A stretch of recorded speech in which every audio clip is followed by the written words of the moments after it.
காலம் சுழல்கிறது, ஒளி பிறக்கிறது. அந்த ஒளியின் மூலமாக உலகம் உயிர் பெறுகிறது. அந்த ஒளியின் அதிபதி தான் சூரிய பகவான். தை மாதத்தில் வரும் புனிதமான ரத சப்தமி அன்று சூரியன் தனது 7 குதிரைகள் பூட்டிய தெய்வீக ரதத்தில் உலக நலனுக்காக பயணம் தொடங்கும் நாள் என்று புராணங்கள் கூறுகின்றன. இந்த கதை ரத சப்தமியின் மகிமையையும் கர்மவினை எப்படி சூரிய அருளால் நீங்குகிறது என்பதையும் சொல்லும் ஒரு ஆன்மீக பயணம். ரத சப்தமி என்றால் என்ன? தை மாதம் சுக்லபட்சம் சப்தமி திதி. இந்த நாள் சூரிய ஜெயந்தி என்று அழைக்கப்படுகிறது. சூரியன் வடக்கு நோக்கி தன் சக்தியை அதிகரிக்கும் நாள். இந்த நாளில் செய்யப்படும் வழிபாடு 7 ஜென்ம கர்மாக்களையும் சுத்தி செய்யும் என்று நம்பப்படுகிறது. சூரியனின் ரதம் ஒரு சாதாரண ரதம் அல்ல, அது காலசக்கரத்தின் அடையாளம். 7 குதிரைகள், வாரத்தின் 7 நாட்கள், மனிதனின் 7 சக்கரங்கள். ரதசாரதி அருணன், விடியலின் தேவன். ஒரே சக்கரம் காலம். சூரியன் நகரும் போதே காலம் நகர்கிறது. காலம் நகரும் போதே கர்மம் பலிக்கிறது. பழங்காலத்தில் தர்மத்தை உயிராக கொண்ட ஒரு மன்னன் இருந்தான். அவன் பெயர் யசக்கரவு. அவன் நாட்டில் வளம் இருந்தாலும் அவன் வாழ்க்கையில் துயரம் இருந்தது. புத்திர பாக்கியம் இல்லை. உடலை நோய் வாட்டியது. மன அமைதி இல்லை. பல யாகங்கள் தானங்கள் செய்தும் பயன் இல்லை. இறுதியில் மன்னன் காட்டுக்கு சென்று தவம் செய்தான். ஒரு மகரிஷி தோன்றி கூறினார், அரசே, உன் துயரத்திற்கு காரணம் முந்திய ஜென்ம கர்மம். அதை தீர்க்கும் ஒரே வழி ரத சப்தமி விரதம். அந்த நாளில் சூரியனை மனம், மொழி, உடல் 3ஆலும் வணங்கு என்று உபதேசம் செய்தார். யசக்கரவு செய்த விரதம் அதிகாலை பிரம்ம முகூர்த்தத்தில் ஸ்நானம் செய்து காலையில் 7 எருக்க நிலை, சூரியனுக்கு நீர் அர்ப்பணம், ஆதித்ய கிருதய ஜபம்.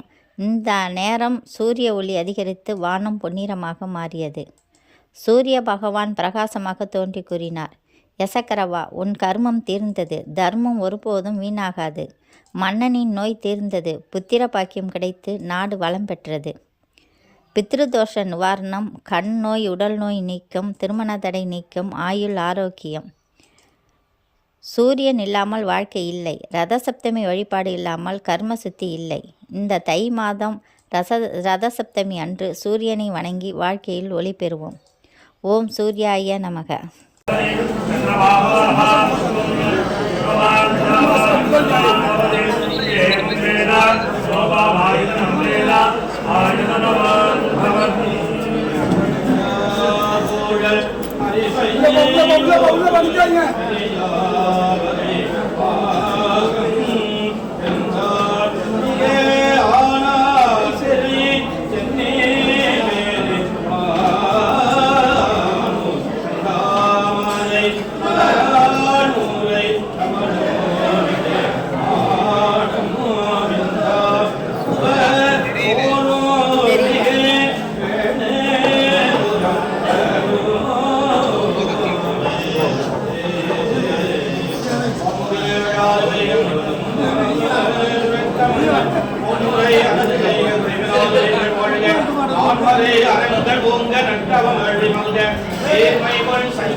வீடியோ பிடித்திருந்தால் லைக் பண்ணுங்கள், ஷேர் பண்ணுங்கள், சப்ஸ்கிரைப் செய்யுங்கள்.